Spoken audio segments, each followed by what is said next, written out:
ஓம் சத்குருவே நம ஓம். ஓம் சச்சிதானந்தமே நம ஓம். ஓம் சத்குரு சச்சிதானந்த கணக்கன்பட்டி காளிமுத்து சாமியே நம ஓம் நம ஓம் நம ஓம். இப்போ இன்னைக்கு காலகட்டத்தில் சத்குரு கோயிலில் லட்சக்கணக்கான பேர் ஐயாவை பார்த்து போகிறாங்க.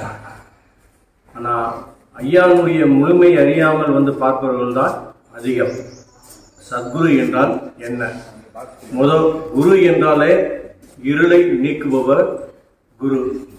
அப்போ நம் மனதில் இருக்கக்கூடிய அழுக்குகளை அகற்றி பாவத்தை கழித்து நமக்கு ஞானத்தை போதிப்பவர் தான் சத்குரு. அது எப்படிப்பட்ட ஞானம்? ஞானம் நீங்க நினைக்கிற மாதிரி தவம் இருந்தோ இல்லை காடு மலையில் திரிந்தோ வாசியேற்றம் பண்ணியோ கிடைக்க வேண்டிய அவசியமே இல்லை என்பதை சத்குரு உணர்த்தியிருக்கிறார்.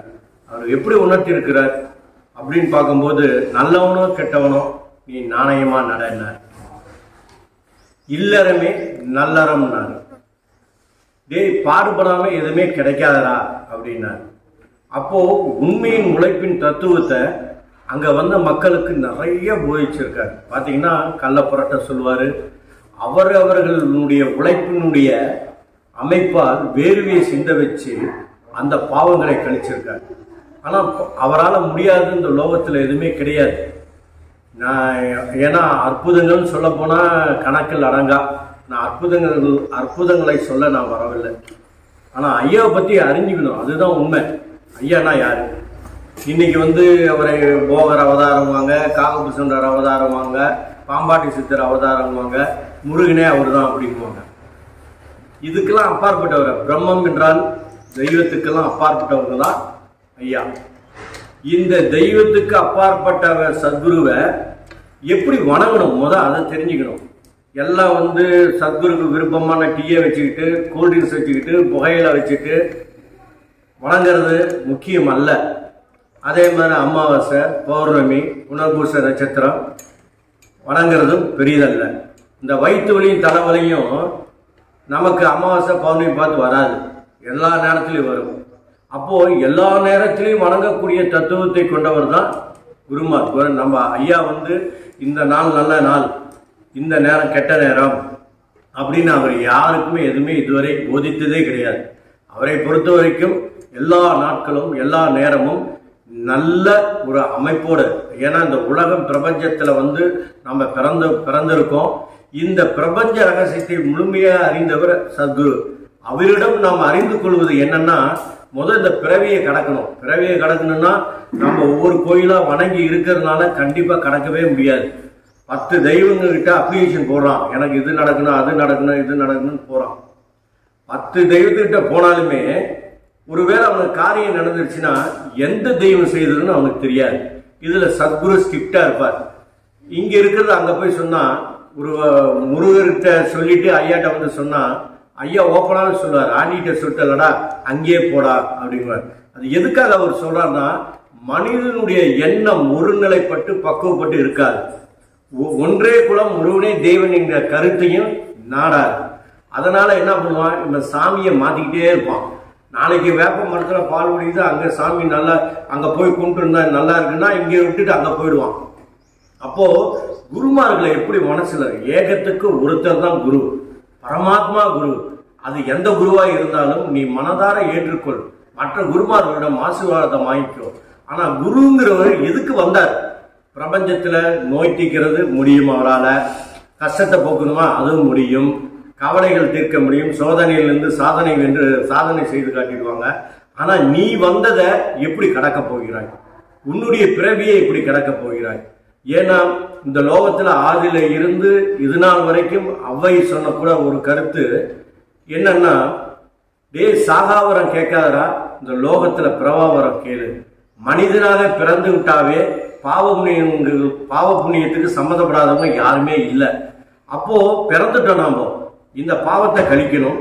இரண்டாவது அது எப்படி கழிக்கணும்?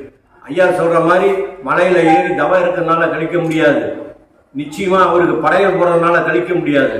ஆனா குருவுடைய பாதைன்னு ஒன்று இருக்கு. அது என்னன்னா, அதுதான் உண்மை. அந்த உழைப்பு, அந்த நன்றி, அந்த கருணை, அந்த அன்பு, அந்த நேர்மை, இதுதான் அவருடைய உண்மையான இது. நீங்க இருந்து பாருங்க, குருவை நீங்க தேடி வர வேண்டிய அவசியமே இல்லை. குரு உங்க வீட்டிலே நடமாடுவாரு. உங்க உள்ளத்திலே இருந்து அவரு செய்கின்ற செயல்ல நீங்க நடமாடக்கூடிய அமைப்புக்கு வந்துருவீங்க.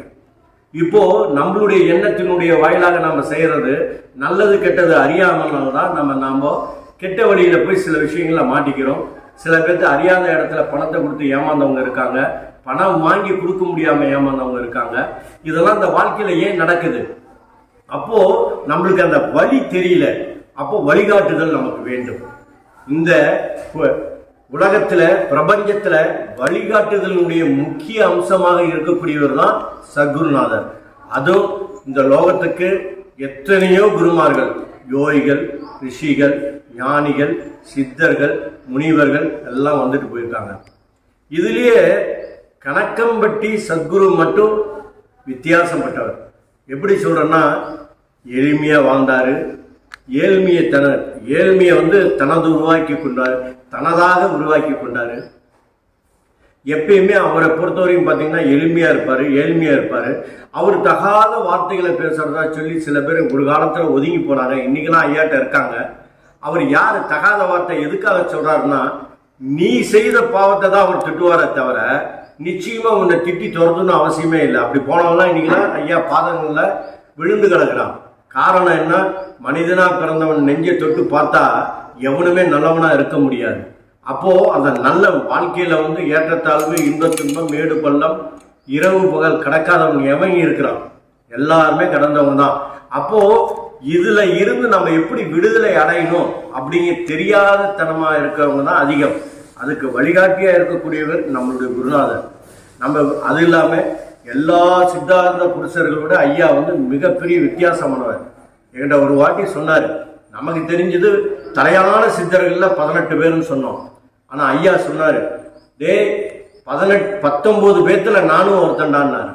அப்போ இவர் தனிப்பட்ட முறையில் தான் இந்த லோகத்துக்கு வந்திருக்கார். இமயமலையில இருந்து இது இங்க பழனி வர வரைக்கும் நிறைய குருமார்களை உருவாக்கியிருக்கார். எனக்கு ஒரு விதத்துல எனக்கு ஞாபகப்படுத்தியது, எனக்கு உணர்த்தியது என்னன்னா, சீரடி பாபாவுக்கு குருவாக இருந்தவர். எப்படி இதை சொல்றேன்னா, அவர் இமயமலை, என்னுடைய உடம்பு இது இல்லடா, இமயமலையில தங்கம் போல மின்னுதுறான். அப்போ இமயமலையில தங்கம் போல அவர் கடைசி வரைக்கும் 8 சட்டை போட்டிருந்தார். 8 பேர் தன் வசம் வச்சிருந்தார். ஒவ்வொரு சட்டையா கழட்டிட்டு கடைசியா ஒரு சட்டையோட நின்னார்.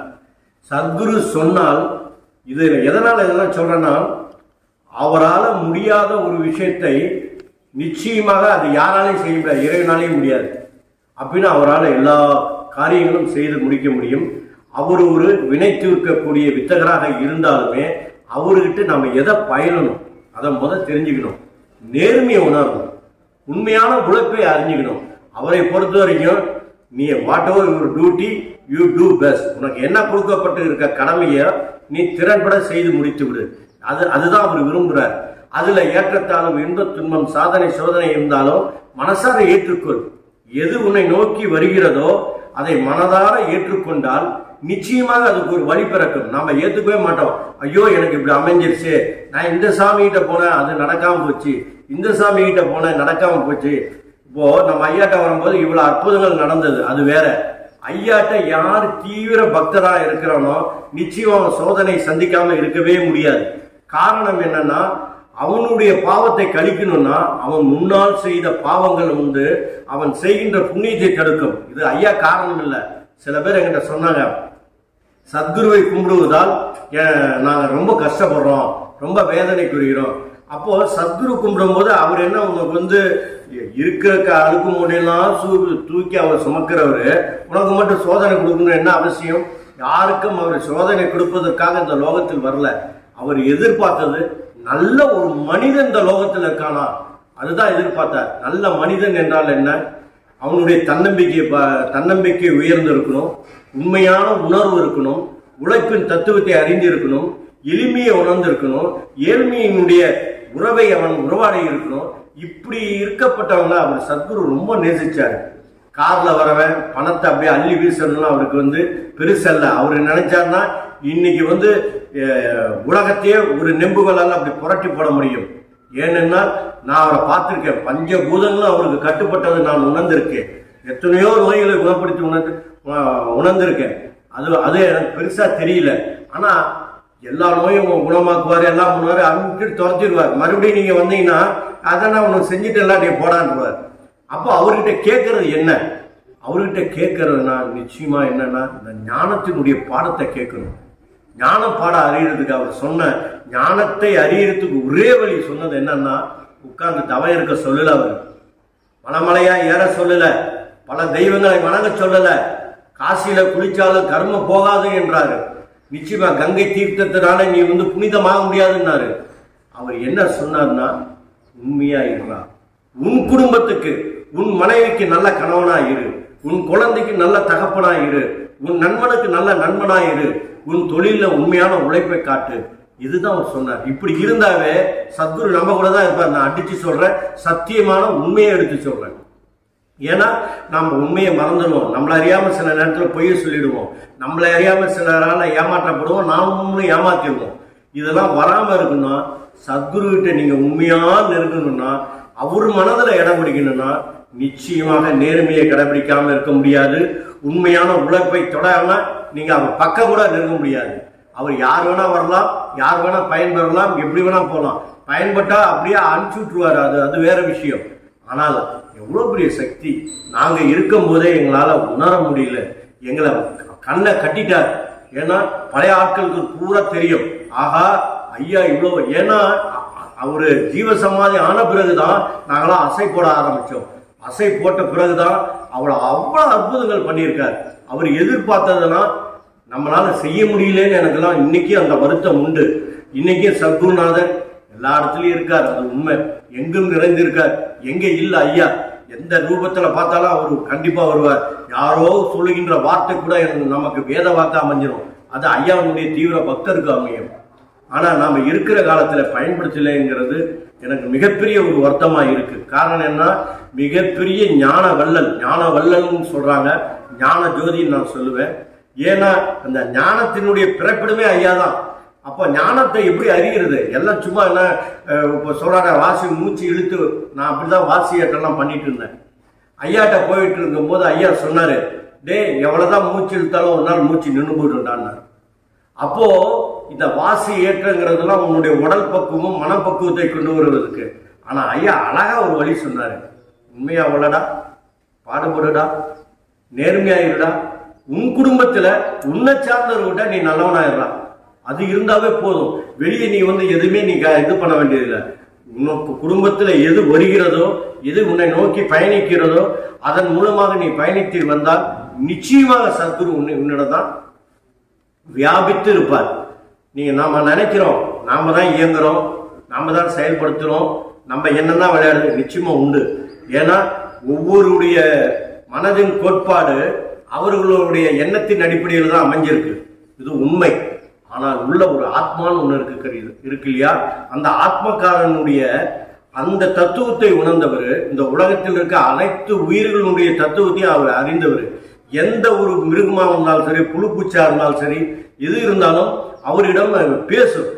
ஏன்னா அவர் காக்கைகிட்ட பேசி பார்த்திருக்கோம், குயில்கிட்ட பேசி பார்த்திருக்கோம். டே 2 காக்கா வந்திருக்கு பாடுறா, அது இதை சொல்லுதுரா, இங்க இருந்து போகணுங்குதுரா, அங்க 2 பேர் காத்துட்டு இருக்கிறான், நம்ம அங்க போலான்னு 2 பறக்க போகுதுறான்னு அவர் சொல்லி முடிக்கிறதுக்குள்ள அது பறக்கும். காக்கை பறக்கும், குயில் வந்துருச்சுடா, நமக்கு ஞானத்தை சொல்லக்கூடிய குயில் அமைஞ்சிருக்குடா அப்படிலாம் சொல்லியிருக்காரு. ஆனா யார் ஞானத்தை கேட்டாங்க? இது வரைக்கும் எனக்கு தெரிஞ்ச வரைக்கும் எத்தனையோ பக்தர்கள் ஐயா இருக்கிற காலத்துல லட்சக்கணக்கான பேர் வந்துட்டு போயிட்டாங்க. அவரு கடைசி காலத்துல ஒரு 2-3 வருஷம் அவருக்கு, ஏன்னா பல பாவங்களை தான் சுமந்ததுனால அவருக்கு அந்த சக்கரை வியாதி அதிகமாகி காலில் புண்ணுலாம் ஏற்றுக்கிட்டார். ஒரு வாட்டி இங்கிருந்து நாமக்கல்ல இருந்து ஒருத்தர் போய் அவர் காலை தொடப்பும் போது அவர் சொன்னாரு, எங்கிருந்துடா பாவ மூட்டையை கொண்டு வந்து இங்க இறக்க வர, என் காலை பாடுறான்னா. எல்லாம் பாவ மூட்டையை கொண்டு சத்குருவிட சரணாகதி செய்யறதுக்கு தான் இருக்கானே தவிர, பாவ மூட்டையை நாமே சுமந்து எப்படி கழிக்கணும் என்ற அந்த வழியை கேட்க மாட்டேங்கிறாங்க. அந்த வழியை கேட்டா அழகா கழிக்கிறதுக்கு வழியை சொல்லுவார். இவன் என்ன பண்றான், யாரா வாங்கிட்டா நம்ம பாரத்தை அவன் வாங்கிட்டான்னா நம்ம நலிவு ஓடி போயிடலாம் அப்படின்னு தான் நினைக்கிறான் ஒவ்வொருத்தனும். இது முக்கியம் அல்ல. நலிவு ஓடுறது நீ யாருக்குன்னா கொடுக்கலாம், நண்பன்ட்ட. இப்படி இது எவ்வளவுதான் நீ மூட்டை நீ அடுத்தவரை சுமக்க விட்டாலும் அந்த நீ செய்த பாவத்தினுடைய மூட்டையானது நிச்சயமாக ஒரு பக்கம் நின்றுட்டே தான் இருக்கும். அதை சுமக்காம இந்த லோகத்தை விட்டு நீ போக முடியாது. அதை சுமந்து எல்லாம் முடிச்சாதான் அந்த ஞானத்தினுடைய பிறப்பிடுமே, அதனுடைய அடித்தளத்தையே நீ தொட முடியும். அப்போ பாவத்தை கழிக்கிறது எப்படி?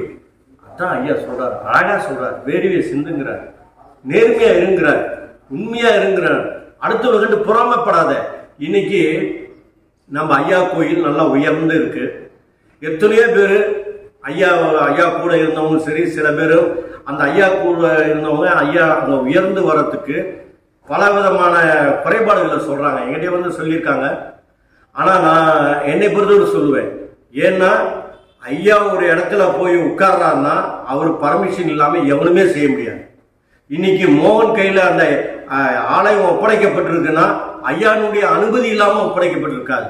இன்னைக்கு மோகன் இருந்தனாலதான் இன்னைக்கு கிட்டத்தட்ட 12 ஏக்கர் நிலமும் போய் அங்க லட்சக்கணக்கான கூட்டம் அங்க வந்தது காரணம் அவர் ஒரு காரணம். அதுக்கும் ஒரு அமைப்பு இருக்கு. ஏன்னா ஐயா நிராயுதபாணியா, எப்படி நிராயுதபாணினா ஏகாந்தர நிலை நான் சொல்றேன். சோத்துக்கு இருக்காது, ஒரு 2 ரூபா எல்லாத்தையும் கேட்பார், 2 ரூபா கொடு அப்படின்னு கேட்பார். ஒரு டீ வாங்கி விடுறான்னு கேட்பார்.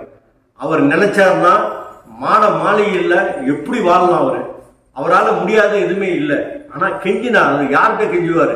இந்த பழம் வைக்கிறவன்ட்ட, பெரிய கோடீஸ்வரன்லாம் கெஞ்ச மாட்டார். பழம் வைக்கிறவன்ட்ட, ரோட்ல பிச்சை எடுக்கிறவன்ட்டே பிச்சைவா இருப்பார். அப்படியேப்பட்ட உயர்ந்த என்ன, ஏன்னா அது எடுக்கிறதுனால அவன் பாவத்தை குறைப்பார். அவ்வளவு பெரிய ஒரு சக்தி, எல்லாத்தையும் உணர்ந்த சக்தி இன்று மோகனிடம் ஒப்படைச்சிருக்குன்னா அதை நம்ம யோசனை பண்ணி பார்க்கணும். இன்னைக்கு அந்த இடம் சிறந்து வளர்ந்து உலகத்திலேயே போற்றக்கூடிய ஒரு அமைப்பா கணக்கம்பட்டி அமைஞ்சிருக்கு. கணக்கம்பட்டிங்கிறது இதுக்கு முன்னாலேயே புண்ணிய பூமி தான். ஏற்கனவே அங்க ஒரு சச்சிதானந்தர் இருக்கார். அதை ஏற்கனவே ஒருத்தர் வந்துட்டு அந்த காளி கோயில வந்துட்டு போயிருக்கார். இருந்தாலுமே பல மகான்கள் ஐயா ஜீவ சமாதி ஆகும்போது பாத்தீங்கன்னா எனக்கு தெரிஞ்சு ஒரு 25 மகான்கள் அன்னைக்கு இருந்தாங்க. முக்குக்கு உட்கார்ந்து இருந்தாங்க. இதெல்லாம் யாரும் அறிய முடியாது. அவங்க பின்னாடி ஒரு கூட்டம், அவங்க அங்க உட்கார்ந்து இருந்தாங்க.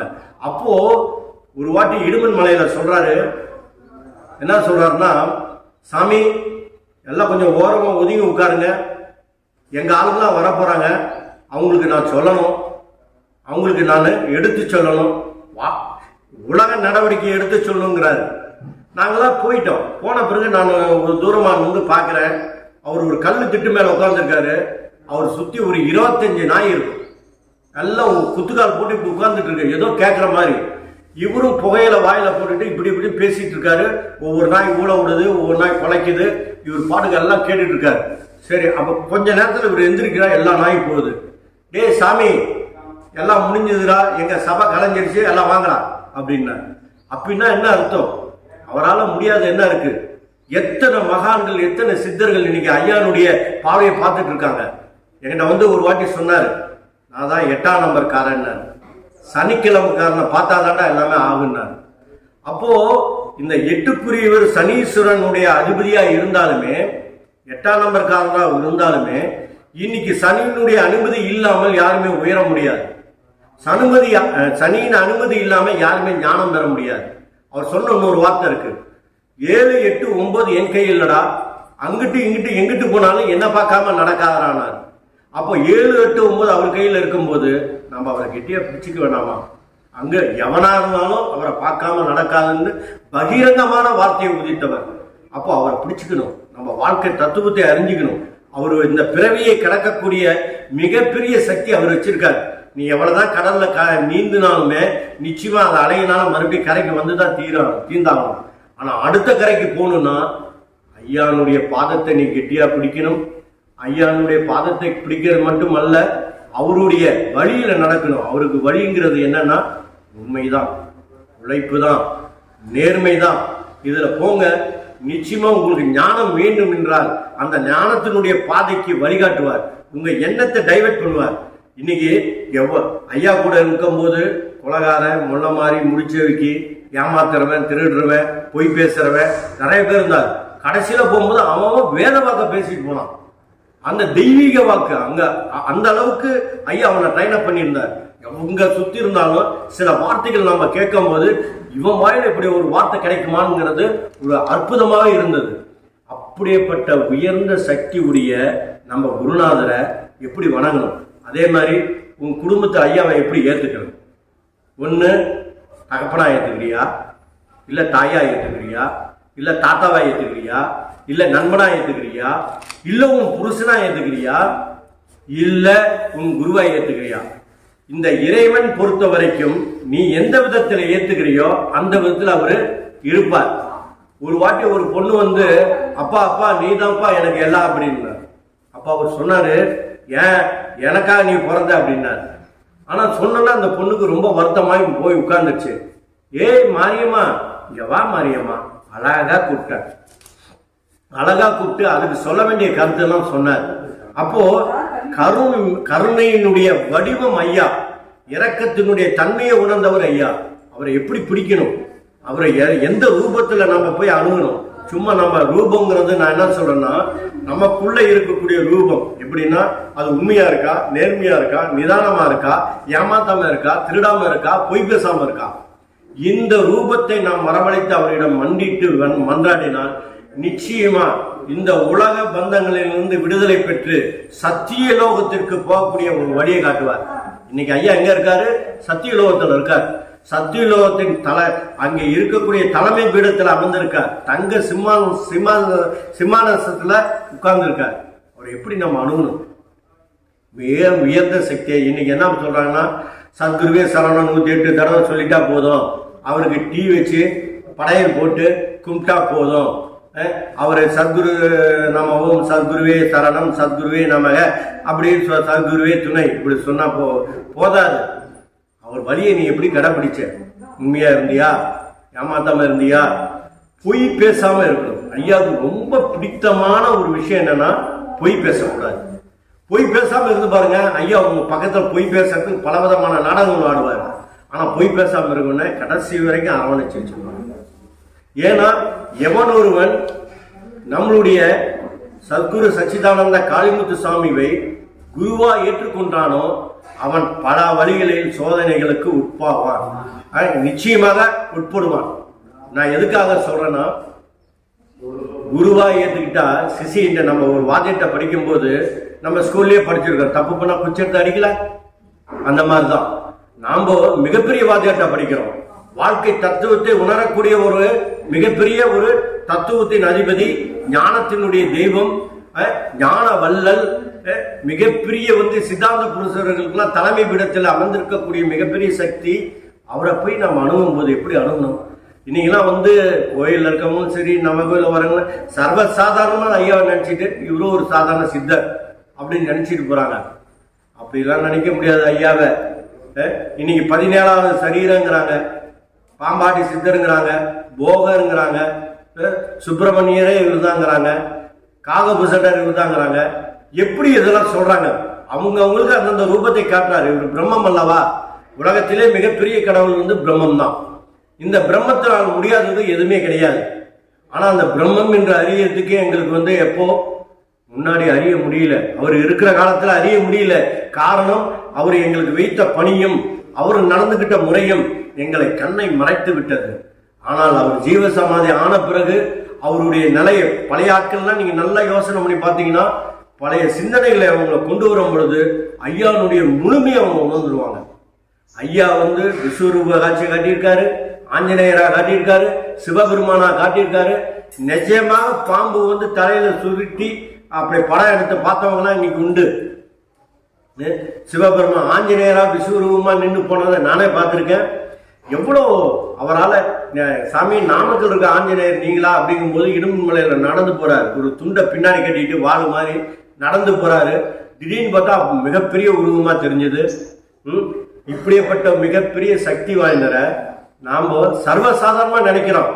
ஏன்னா நாம கதைகளை படிச்சு பழக்கப்பட்டு போயிட்டோம் இல்லையா? சிவபுராணம், கந்த புராணம், தேவி புராணம், விஷ்ணு புராணம், ராமாயணம், மகாபாரதம், தேவி புராணம், இப்படிலாம் படிச்சு படிச்சு படிச்சு படிச்சு நாம் என்ன ஒவ்வொரு கடவுளா வணங்கி வணங்கி வணங்கி வணங்கி வணங்கி சின்ன வயதிலே இருந்து நம்ம பழக்கப்பட்டு போயிட்டோம். ஒன்றே குலம் ஒருவனே தேவன் என்கிற கருத்தை மறந்துட்டோம். உலகத்துல சிவம் என்றால் என்ன? அமைதி, பூரணம், நிறைவு. அமைதி, பூரணம், நிறைவு பெற்ற மனம். சிவனே இருக்கான அவனை தொந்தர் பண்ணாதுன்னா அமைதியா இருக்கான்னு அர்த்தம். மாயா என்பது என்ன? உன் ஆசையினுடைய விளையாட்டு தான் மாயா, அதுதான் விஷ்ணு. பிரம்மம், பிரம்மத்திலே இருக்கக்கூடிய ஒரு சக்தி தான் பிரம்மா. அதே மாதிரி ஆக்கல், அழித்தல், காத்தல், கல்வி, செல்வம், வீரம், அறிவு, புத்தி, ஏன் காமத்துக்கு கூட நம்ம கடவுள் வச்சிருக்கோம். ஏகாந்தத்தில் இருக்கக்கூடிய அல்லாவும், பரத்திலே இருக்கக்கூடிய பரமபிதா என்கிற பரமபிதாவும், இயேசுநாதர் வழங்கிய பரமபிதாவும், முகமது நபி சொன்ன அல்லாஹ் என்கிற பறந்து இருக்கக்கூடிய கடவுளும், நம்ம முன்னோர்கள் சொன்ன பரபிரம்மம் என்கிற கடவுளும் எல்லாம் ஒன்றுதான். அப்போ அந்த பரபிரம்மம், அகம் பிரம்மாஸ்மி என்கிற தத்துவத்தை அடிக்கடி ஐயா எடுத்து சொல்லுவார். தத்துவமசி என்கிற ஒரு உணர்வை நம்ம மனசுல உணர்த்திக்கிட்டே இருப்பார். எது அதுவாக இருந்தோ அது இதுவாக மாறும். நிச்சயமா உங்களால மாற முடியும். சத்குருவாக உங்களாலும் ஆக முடியும். ஆனால் உங்களுடைய பாவ வினைகள் தடுக்கிறது. இந்த நிகழ்காலத்திலே இந்த பாவ வினையை கழிக்கக்கூடிய தன்மை ஐயா கிட்ட இருக்கு. அந்த வழியை கேளுங்க. கழிச்சிட்டீங்கன்னா நீங்களும் ஒரு காலத்துல சத்குரு தான். ஆனா அந்த சத்குருவா ஆகிறதுக்கு யாருமே விரும்புறது இல்லை. அவன் பொண்டாட்டி பிள்ளைய அவன் காப்பாற்றணும், ஏதோ ஒரு வீட்டுக்கு 2 வீடு கட்டணும், கார் பங்களால வரணும், பிள்ளைங்கெல்லாம் பெரிய அமைப்புல கல்யாணம் பண்ணி சந்தோஷமா இருக்கணும், நகை நட்டோட வாழணும், இப்படிதான் நினைக்கிறான். நிம்மதியா வாழணும்னு நினைக்கவே மாட்டேங்கிறான். இந்த நிம்மதிக்கு என்ன தேவை? நீ அதிகமா சேர்த்து வச்சுட்டா நிம்மதி போயிடும். அதிகமா வீட்டுல 1 லட்ச ரூபாய் பணத்தை வச்சுட்டு வெளியே கல்யாணத்துக்கு வந்தீங்கன்னா கல்யாணத்தை விட உங்க வீட்டுல இருக்க 1 லட்ச ரூபா தான் பெருசா தெரியும். அந்த மாதிரிதான் ஐயா, பணங்கிறது இந்த உலகத்திலே எதுவுமே நிரந்தரம் இல்லை. எதுவுமே நிரந்தரம் இல்லாத உலகத்துல நம்ம நிரந்தரம் நினைச்சு வாழ்ந்துட்டு இருக்கோம். இந்த உடம்பு நிரந்தரமா? நம்ம மனைவி நிரந்தரமா? நம்ம தாய் தகப்பன் நிரந்தரமா? நம்ம குருநாதர் நிரந்தரமா? அந்த உடல் நம்மளை விட்டு போயிடுச்சு இல்லையா? எல்லா உடலும் மண்ணுக்கு போற உடல் தான். ஐயாட்ட கேட்டேன், சாமி ஒளியில போறாங்க, காத்துல மறைகிறாங்க, மண்ணுல மறைகிறாங்க, தண்ணியில மறைகிறாங்க, ஜல சமாதி அந்த சமாதி எல்லாம் சொல்றாங்களே, இதெல்லாம் உண்மையான்னு கேட்டேன். டே, எவனா இருந்தாலும் மண்ணுக்கு போய் தாண்டா ஆகணும் அப்படின்னா என்ன அர்த்தம்? இந்த லோகத்துல இயற்கை கொடுத்ததை எவன் சாப்பிட்டானோ அந்த இயற்கை பறிக்காம விடாது. என்னைக்கோ ஒரு நாள் எல்லாத்தையும் பறிச்சிடும் மாட்டேங்குது. அப்போ பறிக்கிற வரைக்கும் நீ என்ன வாழ்ந்த வாழ்க்கை அதுதான் ஏட்டில் எழுதப்படும். நீ போன பிறவில என்ன செய்தையோ இந்த பிறவில ஒரு மனித ஜென்மமாக பிறந்து இருக்கிறாய். இந்த மனித மீனவே உன்னுடைய பாவத்தை கழிக்கக்கூடிய மிகப்பெரிய சக்தியா இருக்கு. அதை எப்படி கழிக்கணும்? அது குருநாதர் இல்லாம கழிக்கவே முடியாது. நீ தனிப்பட்ட முறையில் என்னதான் முன்னாலும் முடியாது. அப்போ போன ஜென்மத்துல நீங்க எந்தெந்த ஜெனட்டிக் பரம்பரையில எந்த தாய் தகப்பன் தாத்தா பாட்டி அவங்களோட பிறந்தவங்களோ அந்த ஜீனுடைய உறவு இன்னைக்கு இருக்கும் உங்க உடம்புல. உங்களுடைய ஜீன் இல்லாம அவங்களுடைய ஜீன் ஒவ்வொரு பகுதி இருக்கு. அப்ப அந்த பாவத்துக்கெல்லாம் நீங்க பதில் சொல்லியே தீரணும். அப்ப அந்த பாவத்தை கழிக்கக்கூடிய வழிகாட்டுதல் நம்ம ஐயா இருக்கும் பொழுது அவரை கிட்டே பிடிக்கணும் இல்லையா? அவர் சொல்ற பாதை பெருசா ஒண்ணும் சொல்லல. உண்மையா இருந்தாரு, கடைபிடிக்கிறது தான் கஷ்டம். நேர்மையா இருங்கிறாரு, ஏமாத்தாம இருங்கிறாரு, திருடாம இருங்கிறாரு, பொய் பேசாம இருங்கிறாரு, அடுத்தவங்க பொருளை அபகரிக்காம இருங்கிறாரு. இப்படி இருந்து வாழ கத்துக்கணும். இது முடியாதுங்கிறது இந்த லோகத்துல இல்ல. நிச்சயமா ஐயாவை முழுமையா நம்பி நீங்க ஒவ்வொரு அடியும் நீங்க வச்சு பாருங்க. நிச்சயமா அங்க போற இடத்துல ஒளிமயமான ஒரு வாழ்க்கையை நீங்க பார்ப்பீங்க. எல்லாருமே தன்னுடைய சுயநலத்துக்காகத்தான் ஐயாட்ட நிறைய பேர் வராங்க. சுயநலன்னா பணம் காசு இழந்துட்டேன் சாமி, நான் ஒரு 10 லட்ச ரூபா ஒருத்தன் கொடுத்தேன், ஏமாத்திட்டு போயிட்டான், நான் 10 லட்ச ரூபா வாங்கினேன், என்னால கட்ட முடியல, வீடு கட்டி கடன் ஆயிட்டேன், வண்டி வாகனம் வாங்கி எல்லாம் ஆக்சிடென்ட்ல போயிடுச்சு, குழந்தை பிறக்காம பல பேரு, குழந்தை பிறந்து ஊனமா பிறக்கிறது, கண்ணு தெரியாம பிறக்கிறது, கல்யாணம் ஆகி பொண்டாட்டி வேற ஒருத்தனோட ஓடுறது, கணவன் சரியில்லாம டெய்லி தண்ணி போட்டு அடிக்கிறது. இதுதான் மிக பெருசா இருக்கு. யாரையுமே திட்டாத ஒரு வாழ்க்கையை கத்துங்க. ஒரு கணவன் தண்ணி போடுறான்னா, சாமி ஐயாட்ட சொல்லுங்க, இன்னையிலிருந்து அவர் தண்ணி போடக்கூடாது, அவர் இன்னைக்கு வீட்டுக்குள்ள நுழையும் போது சந்தோஷமான சூழ்நிலை வரும் அப்படின்னு நினைக்கணும். ஆனா எல்லாரும் என்ன நினைப்பா, இன்னைக்கு என்ன பண்ணு கலவரம் பண்ண போறானோ அப்படின்னு நினைச்சா நிச்சயமா கலவரம் பண்ணுமா? உங்க எண்ணமே பல கெட்ட சங்கதிகளையும் நல்ல சங்கதிகளையும் அழைத்து வரும். அந்த எண்ணத்தில் நல்ல சங்கதிகளை போற்றக்கூடிய ஒரு அமைப்பாக இருக்கக்கூடியவர்தான் நம்ம சத்குருநாதர். அவரை கெட்டியா பிடிச்சிங்க. உங்க பாதத்தை நீங்க அவர் பாதத்தை கெட்டியா பிடிக்க வாழ்வியல் தத்துவம் புரிந்து அந்த சத்தியலோகத்திற்கு போக வழியை அவர் காட்டுவாரு. ஆனால் வணங்குவதாலும் அவர் பெயரை உச்சரிப்பதனாலும் எதுவும் கிடைக்க போறதில்ல. அதை மட்டும் வச்சுங்க. அந்த உண்மையான பாதையை கடைபிடிங்க. நேர்மையை உங்களுக்கு ஒரு படமா ஏத்துங்க. அந்த நேர்மையில் அவ்வளோ இருக்கு. ஏன்னா எல்லாரும் சில பேர்த்துக்கு தடம் புரண்டு போகும் வாழ்க்கை. சில பேர்த்துக்கு வாழ்க்கை தடம் புரண்டு போகணும்னா ஐயாவே சொல்லுவாரு, அவன் கூட சேராதரா, அவன் போயிடுவான்டா அப்படின்னு. அப்போ அவனோட சேராம இருக்கணும். அதே மாதிரி இது நிரந்தரம் இல்லை. அவரு தொட்டது, பார்த்தது, பேசுனது, அடிச்சது எல்லாருமே நீங்க நல்லா இருக்காங்க. யாருமே குறை போல. அவர் யாரை சுத்தப்படுத்த நினைச்சாரோ அவரெல்லாம் இன்னைக்கு சுத்தமா தான் இருக்காங்க. நல்ல எண்ணத்தோட தான் வழி நடத்துறாங்க. இன்னைக்கு எத்தனையோ பேர் வழிகாட்டுதல் இருந்தாலும் சத்குருவின், நம்முடைய கணக்கம்பட்டியினுடைய சத்குருவின் வழிகாட்டுதல் மாதிரி யாருமே இல்லை. ஆனா இவர் போய் மலையில போய் தவையிரு, நீ அந்த சாமியை கும்பிடு, டேய் நீ போயிட்டு சனிக்கிழமை வா, நீ போயிட்டு வெள்ளிக்கிழமை வா, நீ ராகாலம் கடந்து வா, நீ புனர்பூச நட்சத்திரத்தை அன்னைக்கு வா, நீ பிறந்த நட்சத்திரத்துக்கு வா, நான் சொன்னதே கிடையாது. என்னைக்குமே சொல்ல மாட்டார். அதனால எந்த நேரமானாலும் நீ வணங்கக்கூடிய ஒரு மனதை நீ வைத்துக் கொள்ள வேண்டும். அவரை எப்போ இருந்தாலும் அவரை கெட்டியா பிடிச்சுக்கணும். எப்படி வணங்கணுங்கிறது வேற. அவரை மனசார நேசிக்கணும். உங்க குடும்பத்துல ஒருத்தரா பாவிக்கணும். உங்க தாத்தா மாதிரியோ தாப்பனா மாதிரியோ பாவிக்கணும். உங்க குடும்பத்துல ஒருத்தரா பாவிக்கும் போது உங்க இல்லறத்துல அவர் தான் நடமாடுவார். உங்க எண்ணத்தை மாத்தி, இந்த பாதையில போகாதரா, 4 வழி சாலையா இருக்கும் பொழுது உங்களுக்கு எந்த வழி பாதை தேர்ந்தெடுக்கக்கூடிய சூழ்நிலையில அங்க முழிச்சிட்டு இருக்கும் போது உண்மையான அபார நம்பிக்கை, சத்குரு மேல இருக்கக்கூடிய நம்பிக்கையானது உங்க மைண்டை தட்டி, இந்த ரோல்ல அடிக்கடி தகராறு நடக்குது, இந்த ரோல்ல ஆக்சிடென்ட் ஆயிருக்கு, இது கல்லும் முரடுமா இருக்கு, இந்த பாதையில போட நம்மளை அறியாம நடக்க வச்சிருவாங்க. அதுதான் சத்குரு. அதே மாதிரி மாடியிலிருந்து உளுந்து அடிப்படக்கூடிய சூழ்நிலை ஒருத்தனுக்கு வரும். அப்போ அவன் செய்த பாவத்துக்கு மேல இருந்து உழுகணும்னு இருக்கும். மேல இருந்து உளுந்திருப்பான், கால் உடஞ்சி ஹாஸ்பிட்டல் அட்மிட் பண்ணிருப்பாங்க. அட்மிட் பண்ணோன்னு அவனுக்கு அந்த பாவத்தை குறைக்கிறது எப்படின்னு சொல்றான் ஐயா. அவன் சொல்லுவான், ஒரு 10 வருஷம் கழிச்சு பார்த்தானா, ஐயோ 3ஆம் மாடியில இருந்து விழுந்தேன், இந்த கால் உடஞ்சிருச்சு, கிட்டத்தட்ட 6 மாசம் நான் பெட்ல இருந்தேன்னு சொல்லுவான். அதே ஐயாவை முழுமையான நம்பிக்கையா இருக்கிறவனுக்கு எப்படி ஆகும் தெரியுங்களா? சும்மா அவன் வீட்டு படிக்கிட்டு மேல கால் வைப்பான், கால் ஸ்லீப் ஆகும், அதே உடையும், அதே 6 மாசம் பெட்ல இருக்கும். அது வீட்டு ஹவுஸ் அரெஸ்ட்ல இருப்பான். அந்த வழி 10 வருஷம் கழிச்சு சொல்லும் போது எப்படி சொல்லுவான்? மேல இருந்து விழுந்து அந்த பயத்தோட சொல்லுவான். ஆனா இந்த வழி எப்படி சொல்லுவான்? ஒன்னும் இல்லடா, அந்த படிக்கிட்டு மேல காலை வச்சா படக்கஞ்சு 6 மாசம் படுக்க வச்சுருவான். அந்த தாங்கிக் கொள்ளக்கூடிய பக்குவத்தை, மனதை நமக்கு கொடுத்துருவார். அதுதான் ஐயானுடைய மிகப்பெரிய விஷயம். ஐயாவை அறிந்து கொள்ள நானும் எத்தனையோ பேர்த்த பார்த்துட்டேன். நானும் இங்க ஐயா இருக்கிற காலத்திலே கோயில் ஐயா சிலையை வைத்து பூஜை பண்ணி அன்னதானம்லாம் கொடுத்து வரேன். ஐயா சொன்ன பாதையை பல பேர்த்துக்கு சொல்லிட்டு இருக்கேன். யார் பிடிக்கிறாங்களோ இல்லையோ, ஏன்னா மனதை அறிந்து கொள்வது மிகப்பெரிய கஷ்டம். ஒவ்வொரு மனதில் இருக்கக்கூடிய எண்ணங்களை நம்ம அறிந்து கொள்வது கஷ்டம். ஆனா நம்ம குருநாதர் இருக்காரு, இதுக்கு வில்லாதி வில்லனம். 100 பேர் அமர்ந்திருந்தாலும் 100 பேர்த்தினுடைய மனசுல ஓடுறது அப்படியே படிச்சுன்னு சொல்லுவார். நடந்த சம்பவம், நடக்க போகக்கூடிய சம்பவம், நடந்து கொண்டிருக்கிற சம்பவம், 3ஐயும் அவர் எடுத்து சொல்ல முடியும்.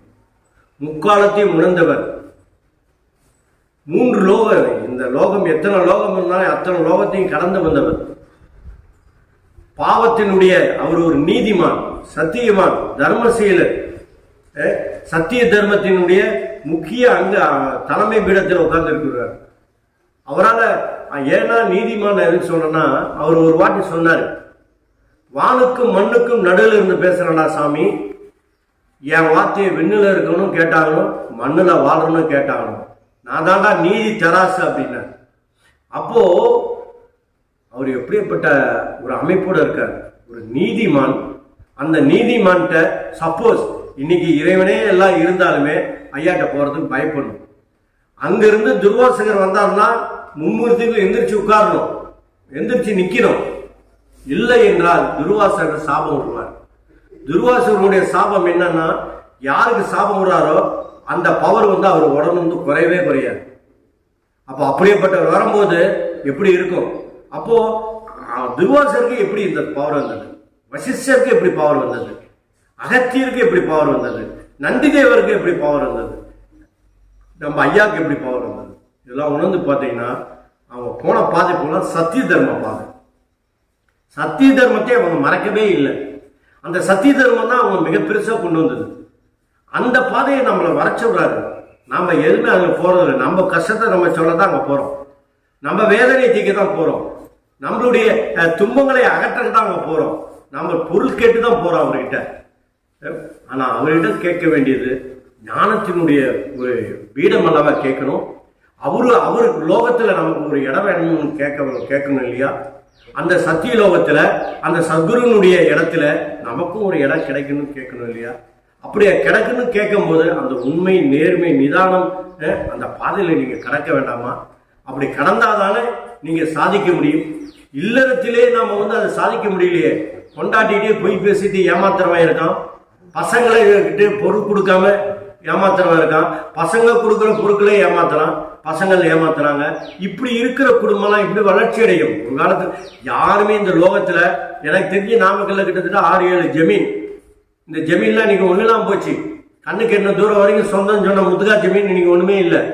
அப்போ பொருள் நிரந்தரமற்றது, இந்த உடல் நிரந்தரமற்றது, எதுவுமே நிரந்தரமற்றது. ஆனால் நீ செய்கின்ற செயல்கள் நிரந்தரமானது. செய்கின்ற பாவ புண்ணியம் உன்னை சேர்ந்து வந்து கொண்டே இருக்கும். அதை கரெக்டா தராசு மாதிரி நிறுத்தி வைக்கணும். அந்த தராசு மாதிரி இருக்கிறது தான் இந்த நீதி தேவனை நம்ம பிடிக்கணும். அந்த நீதி தேவனாக இந்த லோகத்திற்கு பல வருடங்கள் கழித்து இந்த லோகத்தில் பிரபஞ்சத்திலே கணக்கம்பட்டியிலே பிறந்து, கணக்கம்பட்டியிலேயே வளர்ந்து, கணக்கம்பட்டியிலே ஜீவ சமாதி ஆயிருக்காரு. இந்த மாதிரி இதுவரைக்கும் யாருமே ஆனது கிடையாது. உலகம் பிறந்ததுல இருந்து எத்தனையோ மகான்கள், ரிஷிகள், யோகிகள், சித்தர்கள் இந்த லோகத்துக்கு வந்திருக்காங்க. ஆனால் ஒரே மண்ணிலே பிறந்து அங்கேயே சமாதியாகி இன்னைக்கு பல லட்சம் மக்களுக்கு ஒரு ஒரு அமைப்பா அவங்க குடும்பத்துல ஒருத்தரா இருந்து அவங்களுடைய கஷ்டங்களை போக்கக்கூடிய ஒரு சக்தியா இருக்காருன்னா அந்த சத்திய தேவன் எவ்வளவு பெரிய பவரா இருப்பார். அந்த தர்ம தேவனை நம்ம எப்படி வணங்கணும்? நாமளும் அவர் பாதையை பிடிக்கணும் இல்லையா? அந்த பாதையை பிடிக்க நம்ம மறந்துட்டோம். நாம போய் நாங்களே என்னை பொறுத்தவரைக்கும் நான் சொல்லிக்கிறேன், மற்றவர்களை விட நான் மறந்துட்டேன். அவர் இருக்க காலத்துல மறந்துட்டேன். அவர் போனா டேய் போடா அந்த பக்கம் நல்லா புசு புசுன்னு ஏன்னா முன்னா தள்ளி போய் நின்றுக்குவோம். அவர் திட்டும் போது அவரை பத்தி நினைவுகள் எங்களுக்கு மறந்துடுச்சு. அவருக்கு உதவி பண்ணும் போது அவர் கைகால ஆரம்பித்து இந்த கை அவரை தொடாத இடமே இல்லை. எல்லாமே தொட்டு அவருக்கு விபூதி பூசின, எண்ணெய் பூசின, எல்லாமே பண்ணியிருக்கு. எல்லாம் பண்ணியிருந்தோம். மறுபடியும் ஏங்கதான் செஞ்சது. மற்றவர்கள் தடவும் போது நாமளும் கொஞ்சம் தடவ மாட்டோமா அப்படிங்கிற அந்த ஆசை விடவே இல்லை. அப்ப இந்த ஆசையிலிருந்து எப்படி விடுதலை அடைகிறது? ஐயோ கிட்டியா பிடிங்க, நான் என்ன சொல்றது, அவர் பாதங்களை பிடிச்சு விடாதீங்க. அந்த நன்றி, ஏன்னா ஐயாவை பொறுத்த வரைக்கும் இந்த லோகத்துக்கு எத்தனையோ பேத்துக்கு செய்துட்டு இருக்காரு. நன்றி மறக்காதீங்க. எல்லாத்துக்கிட்டையும் அதான் சொல்றேன். ஐயாவை கிட்டியா பிடிச்ச உங்களுக்கு பூரா காரியம் நடந்துருச்சுன்னா ஐயாவை மறந்துடாதீங்க. வேற ஒரு சக்தி அங்க இருக்குன்னு போயிடாதீங்க. ஐயா சொன்னாருங்கிட்ட, ஆட்டுக்காரன், மாட்டுக்காரன், குறிக்காரன்லாம் போறியாடா, இந்த காக்காக்காரன்ட்டே எல்லாமே கிடைக்குன்னாரு. அதுல இருந்து நான் யாரையும் பார்க்கறது இல்லை. அதுக்காக நான் யாரையும் உதாசீனமும் படுத்தவில்லை, எந்த தெய்வத்தையும் உதாசீனப்படுத்தவில்லை. நாம் சிறிய வயதிலிருந்து நமக்கு கற்றுக் கொடுத்த பாடம். ஆனால் அந்த பாடத்திலிருந்து நான் விலகி இருக்கிறேன். எனக்கு ஒன்றே குலம் ஒருவனே தேவன் என்கிற பாலிசில சத்குரு மட்டும் எனக்கு இருந்தால் போதும், அவர் மட்டும் எனக்கு துணையாக இருந்தால் போதும். அந்த சத்தியலோகத்துல அவர் மடியில போய் உட்கார்ந்துருவேன். இன்னைக்கு நான் அந்த மாதிரி எண்ணத்தோட இருக்கிறேன். காரணம் என்னன்னா அந்த பாதை, அந்த உண்மை, அந்த உழைப்பு, அந்த நேர்மை, அந்த நன்றி, அந்த அன்பு, அந்த கருணை எனக்கு வேணும்னு கேட்கிறேன். அந்த பாதையை காட்டுங்க சாமின்னு கேட்கிறேன். இன்னைக்கு மன்றாடி கேட்கிறேன். ஏன்னா அன்னைக்கு என்னால கேட்க முடியல. அன்னைக்கு கேட்டது பூராமே நம்மளுடைய கஷ்டங்களை சொன்னோம், கஷ்டத்துக்காக போனோம். ஆனால் இன்று உணர்ந்து விட்டோம். ஏன்னா ஒவ்வொரு வாட்டியும் நீங்க இரவு படுக்கும் போது அவர் சிந்தனைகள் வரும்போது எத்தனையோ பாடங்கள் நமக்கு கற்றுக் கொடுத்துட்டு இருக்கார். அந்த பாடம் தான் நம்மளை வழி நடத்துது. இன்னைக்கு ஒரு ஆலயம் கட்டி, இங்க நாமக்கல்ல ஒரு ஆலயம் கட்டி, இன்னைக்கு ஒரு வழிபோக்கனா இருந்தவனை என்ன இங்க ஒரு அமைக்கு ஆன்மீக பந்தத்துல, எனக்கு ஆன்மீக பந்தம் பெருசா இல்ல, ஆன்மீக பந்தத்திலையும் நுழைய விட்டு இந்த ஆன்மீக கருத்துக்களை சொல்ல வைத்தவரே ஐயா தான். எனக்கு மேலையெல்லாம் பேசி பழக்கமே இல்லை. இவ்வளவு மணிலாம் நான் பேசவே இல்லை. இந்த பேச்சை குடித்த ஒரு ஐயா, ஒரு வாட்டி நான் உட்கார்ந்துட்டு இருக்கும்போது அங்க தனியா வந்து பனைமரம் ஒன்று இருக்கும், ஐயா ஜீவசமாதிக்கு ஏற்ற மாதிரி. அது தள்ளி ஒரு வேப்ப மரம் இருந்தது, அதெல்லாம் இன்னைக்கு விழுந்துருச்சு காத்துல. அந்த வேப்ப மரத்துல இரவு போய் படுக்க சொன்னார். இரவு என்னால் படுக்க முடியல. நீ நிலா கிட்ட பேசிக்கிட்டே நான் நடந்துகிட்டே இருந்தேன். அப்போ ஒரு 5-6 பேர்த்த அனுப்பிச்சார். எதுக்கு அனுப்பிச்சாருன்னா, அப்பதான் சொன்னார், டேய் சாமி, அங்க பெரியவர் இருப்பாரு, அவர்கிட்ட போய் எல்லாம் போய் படிங்க. அப்பதான் அவங்க சொல்லும் போது தான் உணர்ந்தேன், நான் அவ்வளவு பெரிய ஆளா, என்கிட்ட என்ன இருக்கு, என்கிட்ட உண்மை இல்லையே. நான் தவறு பண்ணாதான் ஞானம் இல்லை, தவறு பண்ணியிருக்கோம், தப்பு பண்ணியிருக்கோம். ஆனால் இந்த தவறு தப்புலாம் பண்ணியிருக்கோமே, நம்ம எல்லாம் போய் பார்க்க சொன்னாரு. அன்னைக்கில இருந்து இருந்தால் வரைக்கும் முன்னால் தப்போ தவறோ இந்த உந்துதலுக்கு நான் இடம் கொடுக்கவே இல்லை. ஏதோ ஒரு விதத்துல பர்சனல் கேரக்டரிஸ்டிக்ஸ்ங்கிறது வேறு. ஒவ்வொருத்தருக்கு புகையில போடுறதுக்கும் சிகரெட் அடிக்கிறதுக்கும் மற்ற அதெல்லாம் வேறு. அதுக்கு இதுக்கு சம்மந்தமே ஐயா அதெல்லாம் குறைய சொல்ல மாட்டார். ஆனா நீங்க ஒருத்தன் ஏமாத்தாம இருக்கணும், அடுத்த பொருளுக்கு ஆசைப்படாம இருக்கணும், திருடாம இருக்கணும், பொய் பேசாம இருக்கணும். என்ன உன்னை தேடி வருதோ கண்டிப்பா உன்னை தேடி வரும், உன்னை விட்டு போகாது. அது நல்லதா இருந்தாலும் கெட்டதா இருந்தாலும். இந்த கெட்டதை தேடி வருவதை எப்படி அனுபவித்து அதை அதிலிருந்து எப்படி விடுதலை பெறணும்னா, அவர் பாதத்தை பிடிச்சுங்க, அவர் வழியில பயணிங்க. அவர் வழிங்கிறது சாதாரண நம்ம வாயில சொல்லிடலாம், அன்பாயிரு, நன்றியாயிரு, கருணையாயிரு, நேர்மையாயிரு, உண்மையாயிரு, உழைப்பை வந்து நல்லபடியா மதி அப்படின்னு சொல்லிடலாம். நான் செய்து காட்டுங்க. இன்னிலிருந்து மனசுல வைங்க, சத்குரு வேற எங்கேயும் இல்லை, உங்க குடும்பத்துல உங்க பக்கத்திலே படுத்திருப்பார். பாடத்தாமி பக்கத்தில் படுறாங்க, காலை அமுத்தி விடுறாங்க, என்ன தேய்ச்சி விடுறாங்க. அவருடைய அமைப்புல என்ன அமைப்பு இன்னைக்கு உலகத்திலேயே எனக்கு தெரிஞ்ச இந்தியாவிலேயே 9 ஆண்டுகள்ல பல லட்சம் மனிதர்களை பார்த்தவர்கள் ஐயா மட்டும்தான். சீரடியில் இருக்க சீரடி பாபாவுக்கு 100 வருஷம் ஆயிடுச்சு. கிட்டத்தட்ட 80 ஆண்டுகளுக்கு பிறகுதான் அவருக்கு இந்த உலகம் பூரா அமைப்பு வந்தது. இன்னைக்கு அவர் வாழுங்காலத்திலே மதுரையில சபை, நாமக்கல்ல சபை, பரமக்குடியில சபை, எல்லா இடத்துலயும் சபை, மலேசியால சபை இருந்தது. இன்னும் இன்னைக்கு விசாலமா காரைக்குடியில இருக்கு, திருநெல்வேலியில இருக்கு, ஒவ்வொரு இடத்துலயும் உருவாக்கிட்டே இருக்காங்க. நெய்வேலியில இருக்கு, ஒவ்வொரு இடமும் உருவாகிட்டே வருது. அவர் வாழ்ந்த இடம்லாம் புண்ணிய பூமியா மாறிடுச்சு. நீங்க கோம்பப்பட்டியில ஐயா இது புண்ணிய பூமியா மாறுது. அவரு கிணறு விட்ட இடம் வந்து தீர்த்தமா மாறிடுச்சு. அவர் தொட்ட இடமெல்லாம் பொண்ணா மாறிட்டு இருக்கு. அப்படியேப்பட்ட இடம் எங்க ஜீவ சமாதி ஆயிருக்காரு. அந்த அனந்த சயனத்துல உறங்கிட்டு இருக்காரு, நம்மள எல்லாம் பார்த்துட்டு இருக்காரு. அதை உணருங்க. அவர் பார்க்கிறாரு, நம்ம தப்பு பண்ணா நம்மளை விட மாட்டாரு அப்படின்னு நினைங்க. தவறு செய்தலாம், தவறுக்கு மன்னிப்பு உண்டு, தப்பு செய்யறதுக்கு மன்னிப்பு இல்லை. ஏன்னா செய்ததே திருப்பி செய்வதுதான் தப்பு. அது செய்யாம இருங்க, அது மேக்சிமம் அவாய்ட் பண்ணுங்க. ஒவ்வொரு விஷயமும் எந்த ஒரு இது தொடர்ந்தாலும் சத்குரு கிட்ட சொல்லிட்டு செய்யுங்க. ஒரு இன்னைக்கு சாதாரண சுப நிகழ்ச்சி போனாலும் ஐயா போயிட்டு வரேன், அதே மாதிரி எந்த ஒரு நிகழ்வுக்கு போனாலும் ஐயாட்ட சொல்லிட்டு செய்யுங்க.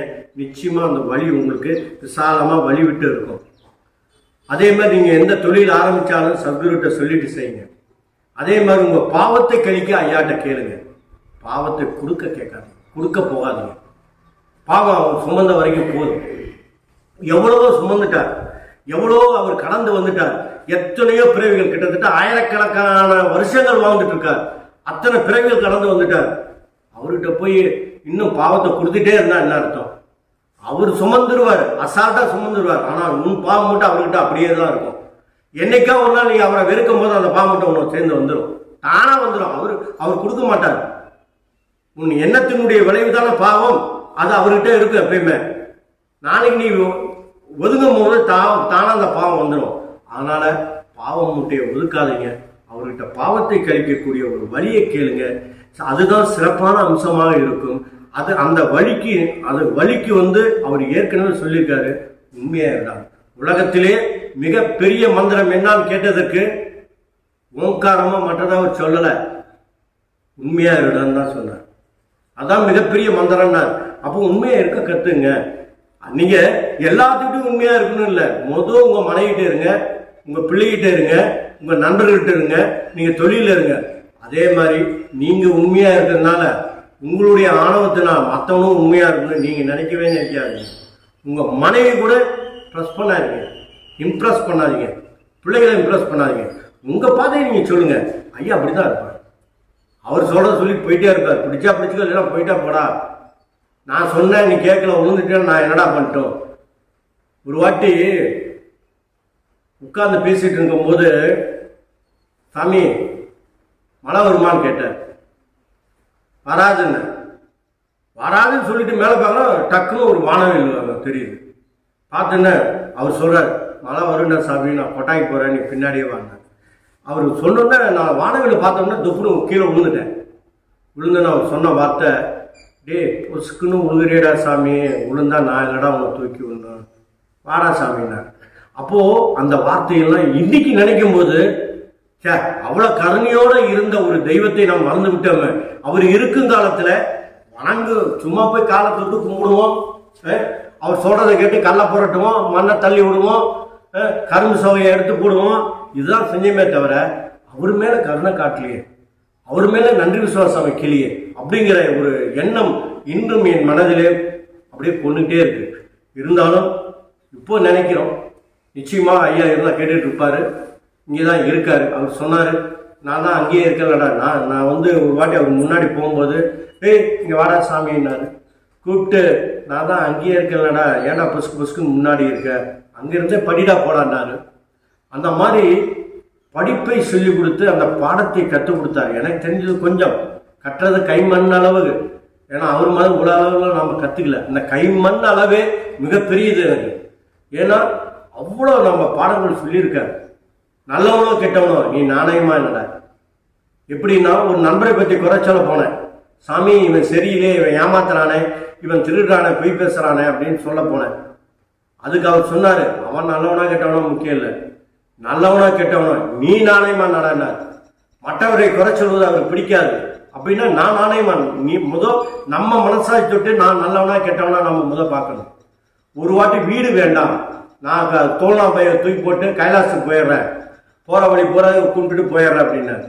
அப்போ என்னையவே சுத்திட்டு இருந்தவர் பக்கத்துல இல்லறமே நல்லாருன்னார். அப்போ அந்த ஒரு வார்த்தையில எனக்கு என்ன புரிஞ்சிட போகுதுன்னு நான் நினைச்சேன். ஆனா அவர் சுத்திட்டு இருக்கும் போது எனக்கு மனைவியை விட்டுட்டு போய் நீ ஞானம் பெற முடியுமாடா, அந்த பாவம் உன்னை விடுமாடா, பிள்ளைகளை விட்டுட்டு அந்த பாவம் விடுமாடா உன்ன.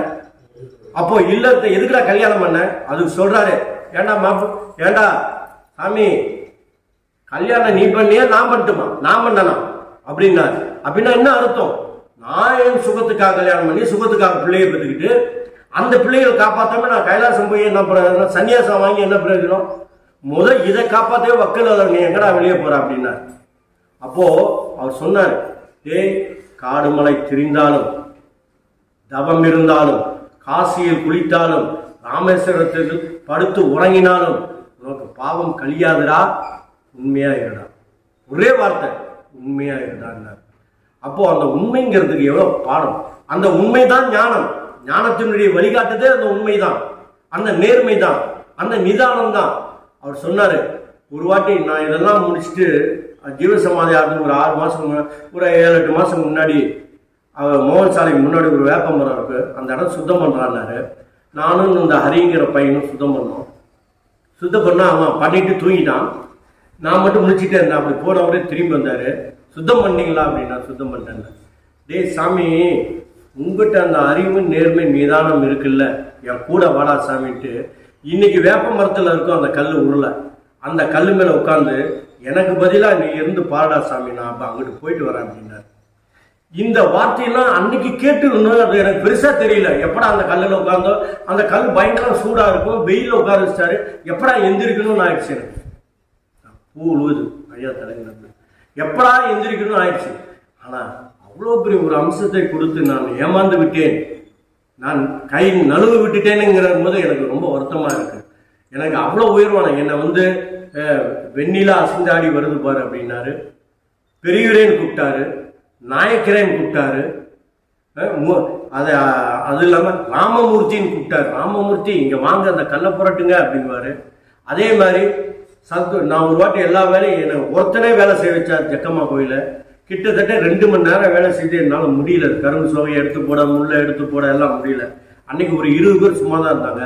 அப்போ போய் ஒரு இடத்துல வேலை முடிஞ்சு உட்கார சொன்னாரு. நான் உட்கார்ந்து என்ன அறியாமே தூங்கிட்டேன். அது சரியான வெயில், அந்த வெயிலே படுத்துட்டேன். அப்போ என் தம்பியும் என்னுடைய தங்கச்சி வீட்டுக்கார அந்த பக்கம் போகும்போது கூப்பிட்டு, சத்குரு ஜானகிராமன் புரட்ட விட்டு தூங்குறாரு பாருனார். அப்போ சத்குரு ஜானகிராமன் தெரியல, ராமமூர்த்தி தெரியல, வெண்ணிலான் தெரியல, பெரியவர் தெரியல. அப்போ மாலை போட்டவரேன்னு கூப்பிடுவாரு. கடைசியா போகும்போதுதான் ஒரு வாட்டி அவர்கிட்ட இதுதான் மிகப்பெரிய நான் செய்த புண்ணியம் நான் கருதுறேன். எப்படின்னா அப்ப பங்க்ல இருக்காரு, கேட்கணுமேன்ட்டு போய் ஐயாட்ட போய் கேட்கிறேன். ஏன்னா ஐயா நாமக்கல் வரணும் எனக்கு ரொம்ப ஆசை. அவருக்கு நாமக்கல் மேல பிரிய இருக்குங்கிறது எனக்கு நல்லாவே தெரியும். அவரை போய் கூப்பிடுறேன், சாமி நாமக்கல் வாங்க சாமின்ட்டு. அப்போ காத்தடிக்கிறதுக்கு இந்த பக்கம் தள்ளி நிறுத்துவாங்க. நான் போய் கேட்குறேன், நாமக்கலுக்கு வாங்க சாமி. அப்படியே பார்த்தாரு, டே 12 பல்லு விழுந்துருச்சுடா, நான் எங்கடா வர்றது அப்படின்னாரு. சரி என்னடா இப்படி சொல்றாரு அப்படின்னு யோசனையோட இருந்தேன். அப்புறம் மறுபடியும் ஒரு வாட்டி கேட்டேன், சாமி நாமக்கல் வாங்க அப்படின்னு. அப்போ அவர் சொன்னாரு, ரெட்டியார் சத்திரம், ரெட்டியார் சத்திரம், ரெட்டியார் சத்திரம் 3 வாட்டி சொல்லி முடிச்சிட்டாரு. அதுக்கு அர்த்தம் எனக்கு என்னன்னு புரியல.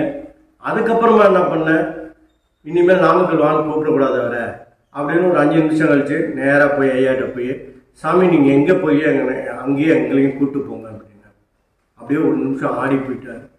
மேலே எங்கேயும் பார்த்தாரு, கணக்கு போட்டாரு, அப்படி போட்டாரு, இப்படி போட்டாரு. முத்துக்கால தேவர், முத்துக்கால தேவர், முத்துக்கால தேவர் 3 வாட்டி சொன்னார். அதனுடைய அர்த்தம் என்ன புரியல. இன்னைக்கும் என்னுடைய அமைப்புல என்ன இருக்கு ஏது இருக்குன்னு எனக்கு எதுவுமே தெரியாது. எல்லாமே அவர்கிட்ட தான் இருக்கு. கொடுத்ததும் அவரே, பறிப்பதும் அவரே. அதனால எல்லாமே அவரு தான். ஏன் நான் இதை சொல்ல வரேன்னா, அவரை என்னைக்கு நான் பிடித்தனோ அன்றையில இருந்து ஒரு மனிதனாக வாழ தகுதியா இருக்கேன்னுங்கிறது என் மனசாட்சி சொல்லுது. ஏன்னா நிறைய விஷயங்களை நான் மாறிட்டேன், நிறைய எண்ணங்கள் மாறிடுச்சு. அப்போ சத்குரு எப்படி மாத்துறான்னு பார்த்துங்க. நீங்க அவரை முழுமையா நம்பிக்கை வைங்க, அவருடைய எண்ணாலையில நுழைங்க. உங்க எண்ணாலையில நீங்க அவரை போட்டுக்காதீங்க. உங்க எண்ணாலையில போட்டீங்கன்னா நீங்க சரணஞ்சலத்தால் ஆயிக்கு அவருக்கு படைய வச்சு சோறு போட்டு நீங்களும் சாப்பிட்டுக்கிறதுக்கு தான் முடியும். ஆனா அவரு எண்ணாலையில நுழையணும்னா நீங்க நேர்மையா இருங்க, நிச்சயமாக உங்க பாதையில வெற்றி கொள்ளலாம். அவரும் உங்க கூடியே இருப்பாரு. அந்த சத்தியலோகத்துல நாமளும் ஒரு ஆளா உட்காருவோமே. நீங்களும் வாங்கல, எல்லாரும் வாங்க, அந்த சத்தியலோகத்துல போய் உட்காருவோம். அதுக்கு உண்மைங்கிற பாதையில இன்றிலிருந்து ஒரு சபதம் மேற்கொள்வோம். இன்றில இருந்து சத்குருவை முன்னிறுத்தி நாம் அவர் பாதையிலே செல்வோம். அவரை பாத்தீங்கன்னா ஐயா இருக்கிற காலத்துல ஐயா முன்னாடி போவாரு, பின்னாடி அப்படியே ஒரு 20 பேர் 50 பேர் வரைக்கும் போறதெல்லாம் நான் பார்த்திருக்கேன். ட்ரெயின் மாதிரி கூட்டு போவார். அவர் ஒரு மிகப்பெரிய வழிகாட்டி, வாழ்வியல் தத்துவத்தை அறிந்தவர், வாழ்க்கைக்கு ஒரு ஒளிகாட்டி. ஒளியினா ஒளி, அவர் தீபத்தை ஏற்றக்கூடியவர், ஞான தீபத்தை தரக்கூடியவர், ஞான ஒளியை நம் மனதிலே புகுத்தக்கூடியவர். அப்ப அப்படியேப்பட்ட மிகப்பெரிய ஒரு சக்தியை நாம் மனதில் பதித்து அவருடைய எண்ணத்தில் நுழைந்து நாமும் அவ்வழியை நடப்போம் என்கிற ஒரு சபதத்தை மேற்கொண்டு சத்திய லோகத்தில் நாமும் இடம் பிடிப்போம் என்ற கொள்கையை மனதில் உறுதியோட வைத்து அவருடன் பயணிப்போம் என்று சொல்லி நான் முடிக்கிற. என்ன பேசினா நிறைய பேச வேண்டியது இருக்கு. எவ்வளோ அற்புதங்கள் ஐயா இங்க நாமக்கல்ல வந்த பிறகு நிறைய வித அற்புதங்கள் சொல்லியிருக்காரு. ஆனா அற்புதங்களால இன்னைக்கு நிறைய பேர் சொல்றாங்க. அதனால எனக்கு பெருசா எனக்கு தெரியல. இன்னைக்கு கணக்கம்பட்டியில இருந்து வந்திருக்க அவரு சிகப்பு சீனி, அவருக்கு தெரியும், ஐயா பத்தி முழுமையா தெரியும். இருந்தாலும் அவரு கேட்ட கேள்வி, அவர் ஒருத்தர்கிட்ட கேட்டுட்டு இருந்து நான் காலைல கேட்டேன். அது மிக வித்தியாசமான கேள்விகள் தான். ஞானத்துக்கு போறதுக்கு ஐயா என்ன வழிகாட்டினார், ஐயானால இது என்னென்ன பையன், நீங்க என்ன உணர்ந்தீங்க. அப்போ எல்லாமே நோய் நொடி போகுது, அது போகுதுன்னா. ஆனா ஐயா பத்தி யாரும் அறிஞ்சாங்க, அது கேட்டாரு. அதை சொல்லக்கூடிய தகுதி எனக்கு வந்ததுனால, அது சீனினால அது வந்ததுனால, சிகப்பு சீனினால வந்ததுனால அதை நான் உங்களுக்கு சொல்ல கடமைப்பட்டு இருக்கேன். ஏன்னா கணக்கம்பட்டியில இருந்து இப்படி ஐயாவுடைய ஒரு தொண்டர் நமக்கு இன்றைக்கு இந்த இதை எடுக்கும்போது மிகப்பெரிய சந்தோஷம் இருக்கும். அதே மாதிரி நாமக்கல் ஆலயம் கட்டிட்டு இப்போ அன்னதானக்கூடமும் விரிவுபடுத்துகிறோம். இன்னும் மிக சிறப்பாக இந்த சத்திய தர்ம பாதையை வலியுறுத்தி நிறுத்தி, எப்படியும் ஐயா எத்தனை பேரை கூட்டு போனா நமக்கு தெரியல, நாம ஒருத்தராவது அழைச்சிட்டு போவோம் அந்த பாதைக்கு. ஏன் நாம 100 பேருக்கு சொல்லுவோம், ஒருத்த காலையாவது விழுகாதா அவர் சொன்ன ஒரு தத்துவம். அதனால எல்லாத்தையும் சொல்லுவேன், இந்த உயிர் இருக்கிற வரைக்கும் ஐயானுடைய பாதையை வலியுறுத்துவதே என்னுடைய முதன்மையான கடமையா எடுத்துக்கிறேன். இதுக்கு இன்னைக்கு பேச வச்ச சீனிக்கு மனமார்ந்த நன்றி, சிகப்பு சீனிக்கு மனமார்ந்த நன்றி. ஏன்னா இந்த சந்தர்ப்பம் எல்லாத்த நேரத்தில் கிடைக்குமா கிடைக்காத எனக்கு தெரியாது. எனக்கும் வயசாயிடுச்சு. இனிமேல் நாமளும் இந்த ஐயா சொன்ன மாதிரி என்னைக்காவது நம்ம மண்ணுக்கு போயிடுவோம். இன்னைக்கு ஒரு தத்துவத்தை உருவாக்கிட்டு நாம இந்த கோயில உருவாக்கிட்டு போகணும். இவன் வந்தா இப்படி சொன்னா இப்படி செய்தா இது பேர் இந்த மாதிரி பல பேர் இந்த மாதிரி வரணுங்கிறது இந்த கோயிலானது இந்த ஞான தீபத்தை ஏற்றக்கூடிய மிகப்பெரிய ஒரு கோயிலா அமையணும். அந்த சத்திய தர்ம பாதையில வழி நடக்கக்கூடிய ஒரு அமைப்பா இருக்கணும் அப்படின்னு சொல்லி விடைபெறுகிறேன். நன்றி, வணக்கம். ஓம் சத்குருவே நமோ.